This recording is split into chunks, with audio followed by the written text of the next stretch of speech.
Kaixo, gaur jolas honekin gatoz. Flexeti deitzen da. Hemen 10 soka datozkigu eta tablero moduko bat. Hemen imaginazioa landuko dugu, kontzentrazioa, destreza eta pixkat lasai egoteko denbora. Zertan datza, guk nahi dugun bezala jarriko ditugu soka guztiak.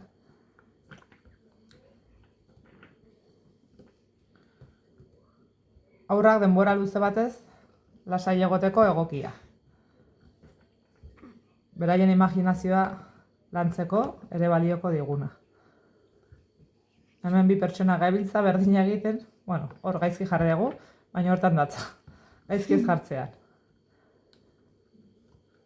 Eta ez du besterik, hemen ez zitzaiguke usartuko, buelta mamarko genioke, eta horrela jarraituko genuke dena betetzen. Ez du besterik, kotxean juteko guretzat oso egokia. Besterik gabe, jolastu, probatu eta gozatu.